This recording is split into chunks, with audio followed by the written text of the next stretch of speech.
Bismillahirrahmanirrahim. Assalamualaikum warahmatullahi wabarakatuh. Alhamdulillahirabbil alamin wa bihi nasta'in wa la umuri dunya waddin. Wassalatu wassalamu ala asyrafil anbiya'i wal mursalin sayyidina Muhammadin wa ala alihi wa sahbihi wa man sara ala nahji middin. Amma ba'd.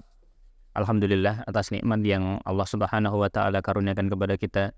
Maka nikmat yang Allah berikan sungguh nikmat yang sangat banyak yang kita tidak akan mampu menghitung nikmat tersebut. Semoga Allah memberikan taufik agar kita semua menjadi hamba-hambanya yang bisa mensyukuri nikmat Allah Subhanahu wa taala. Salawat dan salam kita haturkan kepada Nabi Muhammad sallallahu alaihi wasallam, pembawa risalah Islam yang menunjukkan kepada kita jalan yang hak, jalan yang terang, jalan yang tidak ada lagi keraguan di dalam jalan tersebut. Sehingga tugas kita sebagai umatnya Nabi Muhammad sallallahu alaihi wasallam adalah mengikuti jalan tersebut, karena itu jalan keselamatan di dunia dan juga di akhirat. Jamaah yang dirahmati oleh Allah Subhanahu wa taala, majelis ini majelis pembacaan kitab Husulul Ma'mul fi Syarah Mukhtasar fi Siratir Rasul. Pada hari ini kita masuk pada pertemuan yang ke-15. Kita masuk pada pertemuan yang ke-15. Pada pertemuan sebelumnya kita membahas tentang upaya orang Quraisy ya untuk mengembalikan kaum muslimin yang bisa hijrah ke Habasyah. Tapi kita tahu mereka gagal. Pada pertemuan ini akan kita bahas satu tema khusus tentang boikotnya Quraisy terhadap Bani Hashim dan juga Bani Muttalib. Bani Hashim dan Bani Muttalib ya. Baik. Akan kita bahas. Bismillah, qala muallif, qala musannif, tsumma aslama Hamzah ammu Rasulillah sallallahu alaihi wasallam wa jama'atun katsirun.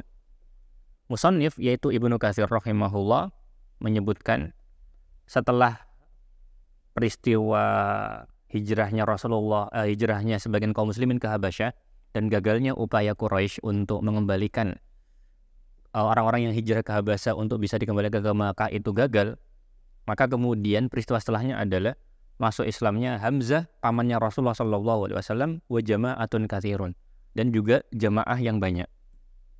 Wa fashal Islam. Hal itu menunjukkan bahwa Islam itu tersebar. Falamma ra'at Quraisyun dzalika sa'aha. Quraisy ketika melihat tersebarnya Islam, mereka menganggap bahwasanya hal ini buruk. Ini keadaannya buruk bagi mereka. Wa ajma'u ala ayata'akadu ala Bani Hashim wa Bani Muttalib ibnai Abdi Manaf. Orang Quraisy kemudian bersepakat untuk kemudian membuat perhitungan dengan Bani Hashim dan juga Bani Muttalib. Perhitungannya kemudian kesepakatannya orang Quraisy yang mereka tujukan kepada Bani Hashim dan Bani Abdul Muttalib adalah yang pertama, alla yubayi'uhum, tidak akan bertransaksi jual beli dengan Bani Hashim dan Bani Muttalib. Yang kedua, wala yunakihuhum, tidak mengadakan hubungan pernikahan dengan mereka. Yang ketiga, wala yukallimuhum, tidak mau bicara dengan mereka. Yang keempat, wala yujalisuhum, tidak mau bermajlis duduk bareng dengan mereka. Tujuannya dari empat hal ini, intinya semuanya bermuara kepada istilah muqata'ah, boikot ya. Tujuannya hatta yuslimu ilaihim Rasulullah, sampai mereka menyerahkan Rasulullah. Mereka mau menyerahkan Rasulullah sallallahu alaihi wasallam. Wa katabu bidzalika saqifatan. Kesepakatannya orang Quraisy itu mereka tulis di dalam suatu saqifah, lembaran. Wa allaquha fi saqfil Ka'bah. Lalu kemudian lembaran perjanjian tersebut digantungkan di atap dari Ka'bah untuk kemudian mendapatkan semacam sisi religiusnya ya. Mendapatkan pengakuan secara agama lah, alasan mereka pada masa itu. Kemudian fa in haza ila Banu Hashim wa Banu Muttalib mu'minuhum wa kafiruhum illa Abalahab la'anahullahu fi syi'bi Abi Thalib. Karena boikot tersebut, maka Bani Hashim, Bani Muttalib, mukminnya dan juga kafirnya, mereka semua itu kemudian menyingkir ke Syi'b Abi Thalib, ke tanah yang dimiliki oleh Abu Thalib, ke suatu tempat ya, yang kemudian tanah itu dimiliki oleh Abu Thalib. Maka semuanya seperti itu. Dari Bani Hashim, Bani Muthalib, semuanya seperti itu. Yang tidak ikut siapa? Pengecualiannya Abu Lahab. Abu Lahab bersama dengan orang-orang Quraisy. Mereka yaitu Bani Hashim dan Bani Muthalib maksurina mudayyaqan alaihim. Mereka itu kemudian maksurin. Mereka itu terkepung, mudayyaqan, kemudian tersempitkan, kesulitan kondisinya. Taib mudayyaqan alaihim jiddan nahwan min thalathisin. Nahwan min thalathisinin. Jadi mereka itu terkepung, mereka itu kemudian terjepit. Kondisinya sulit selama dalam jangka waktu 3 tahun di boikot tersebut. Jadi kesulitan itu dihadapi oleh Banu Hashim dan Bani Muthalib, yang mukmin atau yang kafir kecuali Abu Lahab, itu dalam masa 3 tahun. Tsumma sa'a fi naqdhi tilka as-sakhifa aqwamun min Quraisy. Melihat kezaliman ini, beberapa tokoh Quraisy berusaha untuk membatalkan sakhifah ini, perjanjian yang keji ini. Fakana al-qa'im fi amri dzalik, maka orang yang berusaha membatalkan perjanjian ini di antara mereka adalah yang pertama Hisham bin Amr bin Rabi'ah.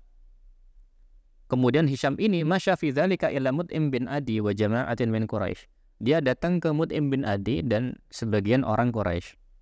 Fa'ajabuhu ila dzalik. Lalu kemudian mereka menyanggupinya. Wa ahbara Rasulullah sallallahu alaihi wasallam qaumahu annallaha qad arsala ala tilka as-sakhifah al-arada. Rasulullah sallallahu alaihi wasallam kemudian mengabarkan kepada kaumnya Bani Hashim dan Bani Muthalib bahwasanya Allah Subhanahu wa taala telah mengutus ke lembaran tersebut arada. Seperti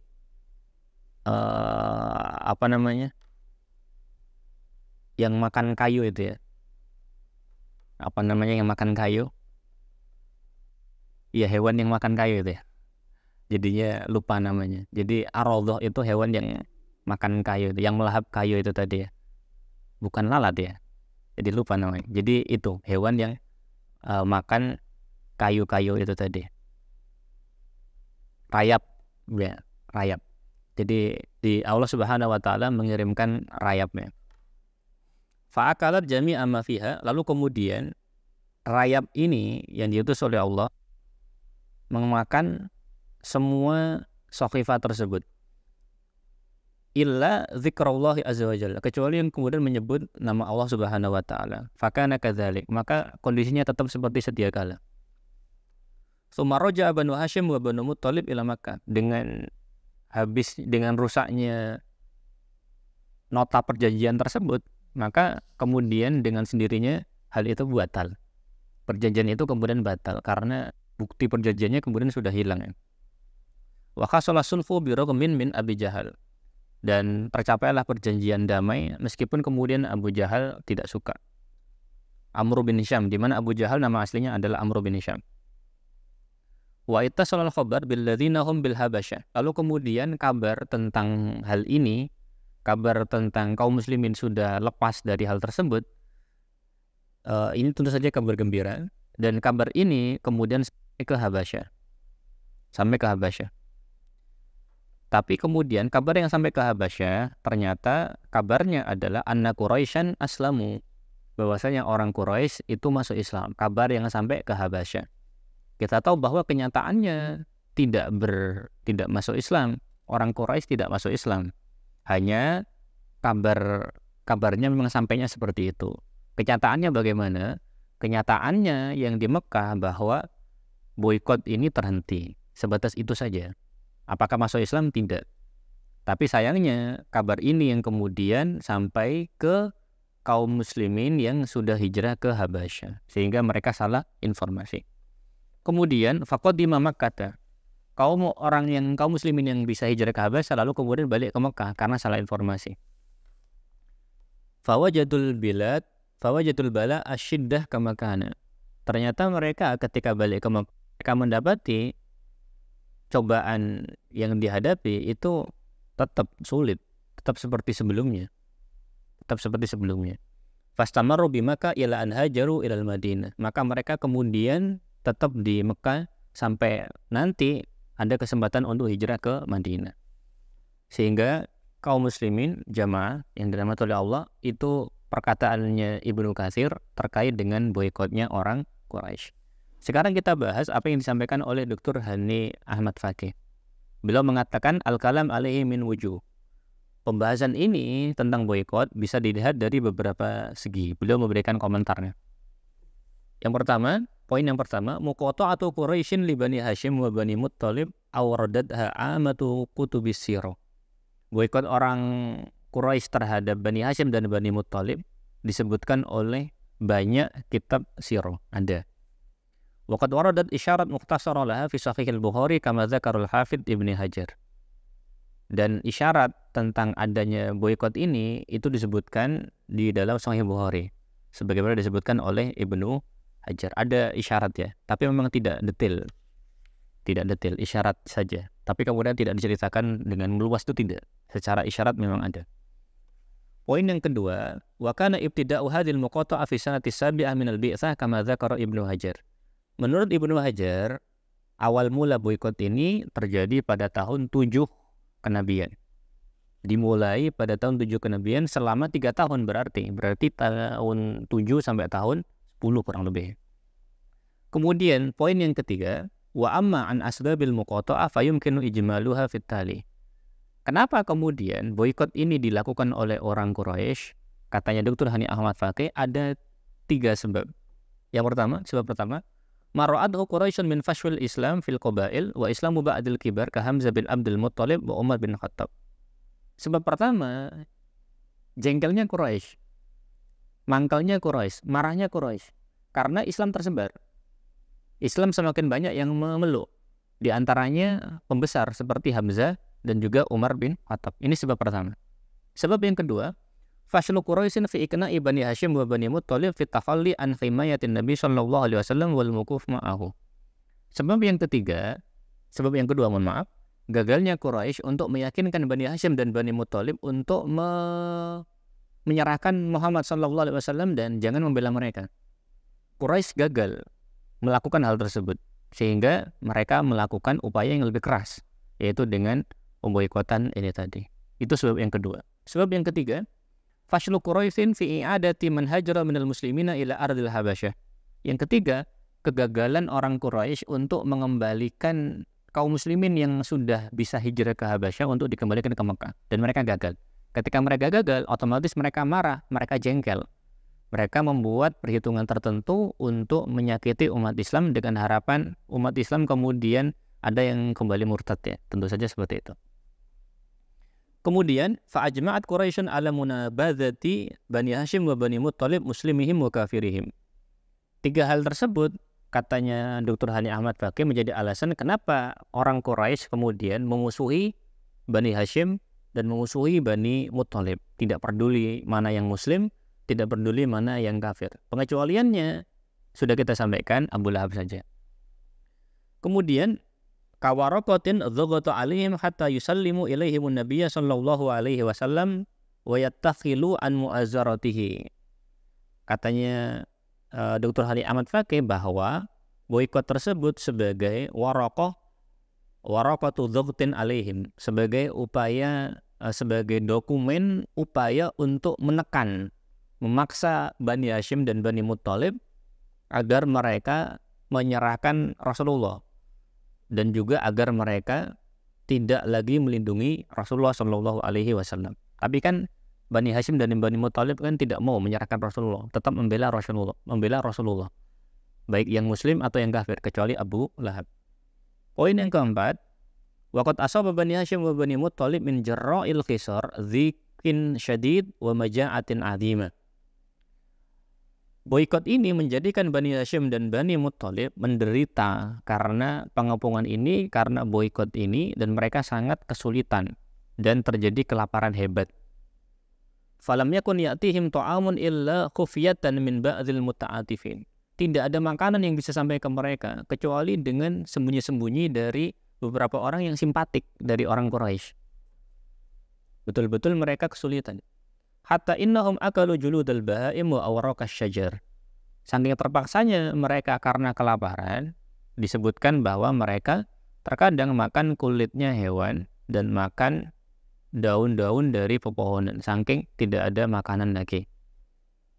Kemudian wala'alla ma yusawwiru dzalika ma ruwiya an Sa'ad bin Abi Waqqas annahu qala, salah satu hal parah yang menunjukkan beratnya masa itu adalah riwayat dari Sa'ad bin Abi Waqqas. Sa'ad mengatakan, laqad ji'tu hatta inni wati'tu dzata lailatin ala syai'in radbin fawada'tuhu fi fammi fabala'tuhu. Sa'ad bin Abi Waqqas menyebutkan cerita pada masa itu bahwa aku lapar sampai kemudian aku menyentuh sesuatu yang basah. Pada satu malam aku menyentuh sesuatu yang basah, lalu kemudian aku letakkan di mulutku, lalu kemudian aku telan. Wa ma adri ma huwa ilal an. Sampai sekarang aku tidak tahu apa yang sudah aku telan. Kita tidak bisa menebak, mengira-ngira ya, tapi hal itu menunjukkan saking laparnya pada masa itu dan saking sulitnya keadaan pada masa tersebut. Poin yang kelima, waqad dzakara kitab Sirah anna Abu Thalib kana min syiddati khaufi 'ala Nabi sallallahu alaihi wasallam fi tilkal ayyam ya'muru ba'dhu banihi ayyanama fi firasyin Nabi sallallahu alaihi wasallam khasyatan ayyaqtulahu ahad. Jadi beberapa buku sirah menunjukkan upayanya Abu Thalib untuk melindungi Rasulullah. Abu Thalib takut, khawatir dengan keadaan Rasulullah, sehingga kemudian dia mengutus anak-anaknya untuk tidur di ranjangnya Rasulullah sallallahu alaihi wasallam untuk berjaga karena khawatir dengan keselamatannya Nabi Muhammad sallallahu alaihi wasallam. Itu yang dilakukan oleh Abu Thalib. Poin yang keenam, waqad istamarra hadzal khisar thalatha sanawat. Jadi pengepungan ini berlangsung selama 3 tahun ya. Hatta qama ba'dhu dzawil muru'a wasyaraf min Quraisy, sehingga kemudian beberapa orang yang punya akhlak, punya kemuliaan, punya rasa simpatik, mimman kanu karihina li hadzal khisar mundul bidayah, di mana mereka sebenarnya tidak suka dengan hal seperti ini, dengan boikot ini sejak awal ya. Fa ajma'u amrahum ala naqdi as-saqifah wa sa'u fi dzalika hatta tamma muraduhum. Sehingga mereka kemudian sepakat untuk membatalkan perjanjian ini, merusak saqifah tersebut, merusak nota perjanjian tersebut. Mereka berupaya melakukannya sampai kemudian selesai. Wa bidzalika unhiyal khisar wa batala ma fi as-saqifah duna an tuhaqqiqa Quraisyin syai'an min ahdafiha al-marjuwa.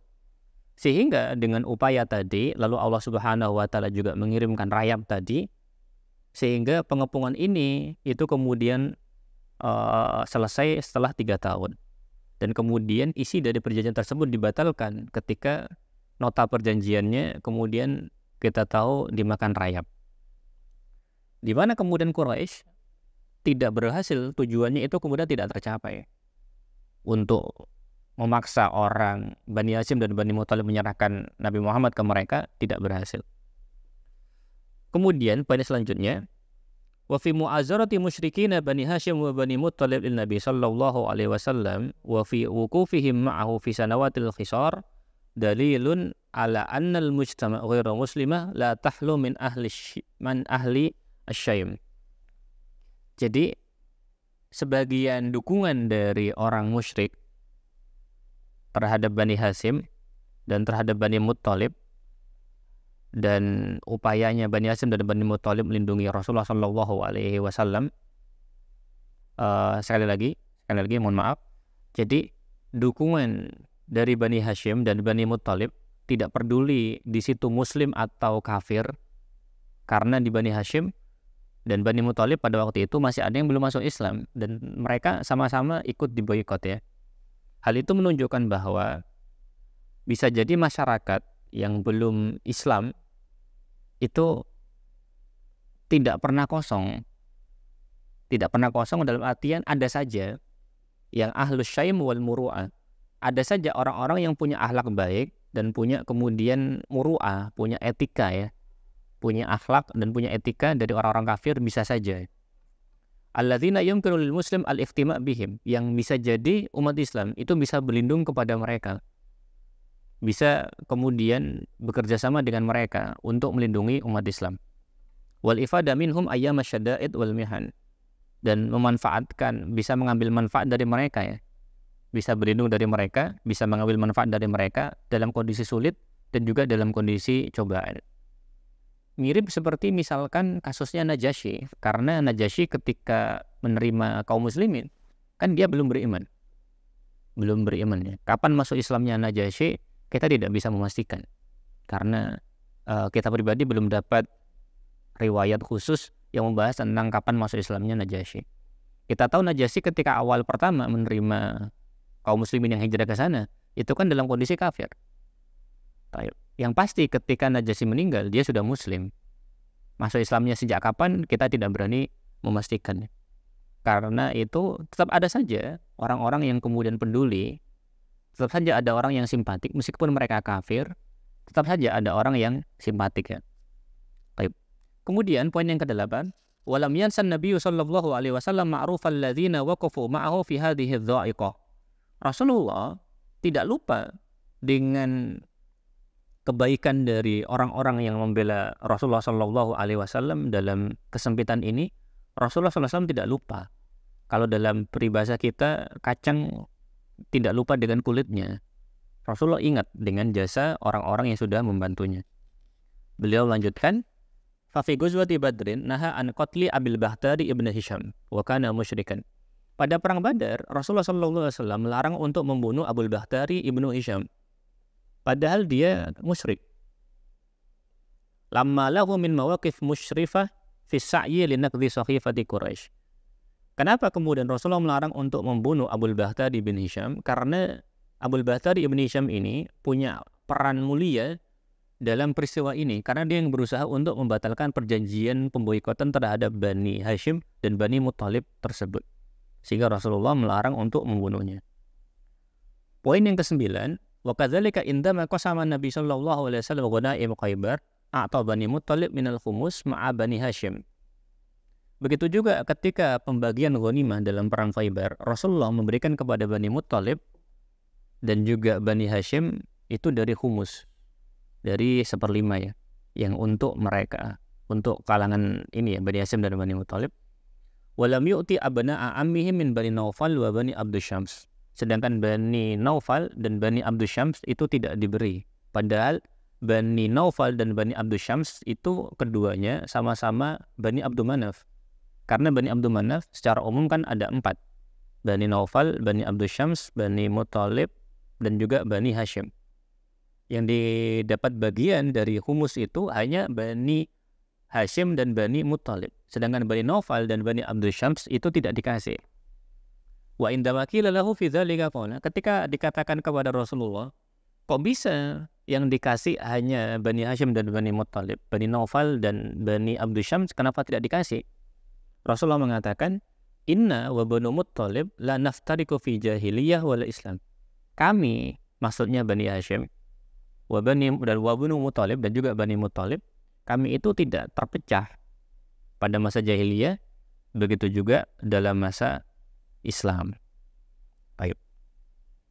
Kemudian poin terakhir, poin yang ke-10, wa ruju'u jama'atin minal mu'minina min biladil Habasyah lamma balaghum Islamu Quraisy wa tabayyunihim butlanu dzalika awradahu Ibnu Ishaq fi sirah biduni isnad. Adapun cerita bahwa sebagian umat Islam yang sudah hijrah ke Habasyah, lalu mereka mendengar kabar bahwa orang Quraisy masuk Islam, kita tahu itu kan ceritanya tidak benar. Kabar yang sampai kepada mereka ternyata keliru ya. Ketika mereka datang kembali ke Mekah, mereka mendapati tekanan itu sama saja. Tekanan itu sama saja. Maka kisah asal mula sumber cerita ini itu adalah riwayat dari Ibnu Ishaq. Namun yang disayangkan bahwa riwayat dari Ibnu Ishaq ini riwayatnya tanpa sanad. Wallahu taala alam bisawab. Kurang lebih itu jamaah yang dirahmati oleh Allah Subhanahu wa taala, pembahasan kita tentang boikot. Pelajaran yang bisa kita ambil bahwa orang Quraisy dan juga orang kafir secara umum, musuh-musuh Islam secara umum, mereka akan berusaha menggunakan segala macam cara atau banyak cara untuk bisa mencapai tujuannya. Salah satunya yang mereka lakukan pada masa itu kepada Rasulullah adalah dengan cara boikot. Sehingga kita jangan kaget dengan upaya orang kafir untuk menekan umat Islam. Begitu juga jangan kaget ada orang-orang seperti Abu Lahab. Padahal Abu Lahab masih kerabatnya Rasulullah SAW sendiri. Karena ini permasalahannya permasalahan akidah ya. Bukan permasalahan nasab, tapi permasalahan akidah. Meskipun kita tidak memungkiri bisa jadi ada di antara orang kafir yang simpatik dengan perjuangannya. Ada sebagian orang kafir yang simpatik dengan perjuangannya kaum muslimin. Sehingga apa yang terjadi pada Rasulullah dan para sahabatnya menjadi teladan bagi kita dalam kehidupan kita. Kurang lebihnya mohon maaf. Subhanakallahumma bihamdika asyhadu an la ilaha illa anta astaghfiruka wa atubu ilaik. Wassalamualaikum warahmatullahi wabarakatuh.